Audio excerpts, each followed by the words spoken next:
নমস্কাৰ বাইদেউসকল, ৰাজ্যৰ লোকসভা নিৰ্বাচনৰ প্ৰাকক্ষণত সিটো আসামৰ মুৰব্বী তপন শৰ্মা ডাঙৰীয়াই ৰাজ্যৰ অংগনবাড়ী কৰ্মী আৰু সহায়িকা, আশা কৰ্মী আৰু ৰন্ধনকৰ্মী সহায়িকাসকলৰ সমস্যা সমাধান সন্দৰ্ভত এখন সংবাদমেল যোগে বহুকেইটা গুৰুত্বপূৰ্ণ মন্তব্য আগবঢ়াইছে।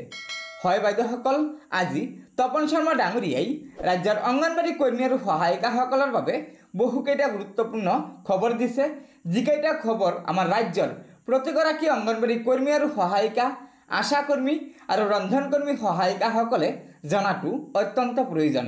গতিকে বাইদেউসকল, বলক আমি আগবাঢ়ি গৈ আজিৰ এই গুৰুত্বপূৰ্ণ খবৰকেইটা জানি লওঁ। তাৰ আগতে আপোনালোকক এটা অনুগ্ৰহ কৰি লগৰ বান্ধৱীসকলক এই ভিডিঅ'টো শ্বেয়াৰ কৰি আজিৰ এই গুৰুত্বপূৰ্ণ খবৰটো জনাই দিব।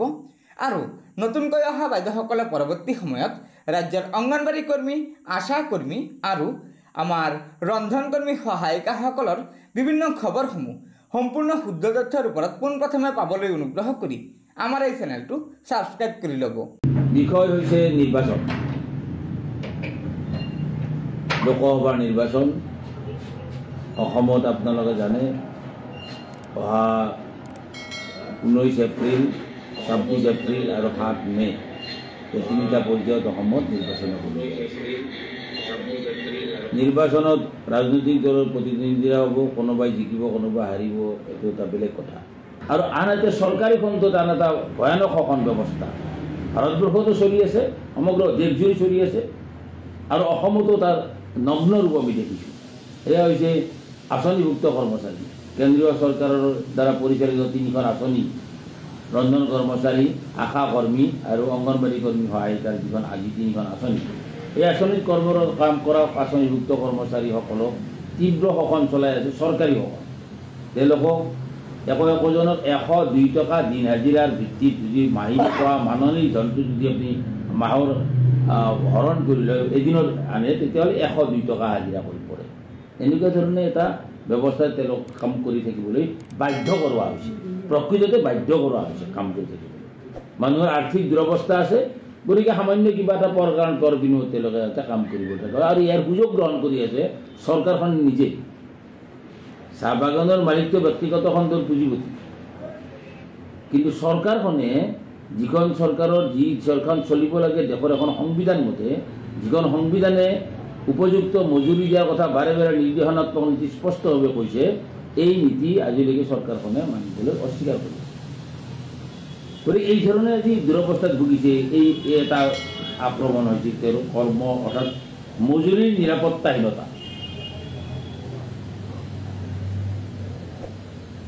আনহাতে এই শ্ৰমিক কৰ্মচাৰীসকলে আৰু এটা বিপদত পৰিছে। এইটো যি শ্ৰমিক কৰ্মচাৰীসকলৰ সামান্যতম যি শ্ৰম আইন আছিল, যি আইনৰ আধাৰত এজন শ্ৰমিকৰ বিৰুদ্ধে কোনোবা কৰ্তৃপক্ষ, চৰকাৰী বেচৰকাৰী যিকোনো কোনোবা কৰ্তৃপক্ষই কিবা এটা শাস্তিমূলক ব্যৱস্থা ল'লে শ্ৰমিকজনে তাৰ নিজৰ সপক্ষে কথা কোৱাৰ এটা সুযোগ আছিল, ডিসপিউট ৰেইজ কৰাৰ অৰ্থাৎ বিবাদ উত্থাপন কৰাৰ এটা ব্যৱস্থা আছিল, যাৰ কাৰণে শ্ৰম বিভাগ, যাৰ কাৰণে শ্ৰম মন্ত্ৰালয়, কেন্দ্ৰীয় মন্ত্ৰালয় বা ৰাজ্য চৰকাৰৰ মন্ত্ৰালয়, যাৰ কাৰণে শ্ৰম আদালত পৰ্যন্ত আছে, শ্ৰম ট্ৰাইব্যুনেল পৰ্যন্ত আছে। কিন্তু প্ৰকৃতাৰ্থত এই সকলোবিলাকৰ পৰাই সাধাৰণ শ্ৰমিক কৰ্মচাৰীসকল তাৰ পৰা পাব লগা বেনিফিটৰ পৰা চূড়ান্তভাৱে বঞ্চিত হ'ব লগা হৈছে এই বিজেপি চৰকাৰৰ দিনত।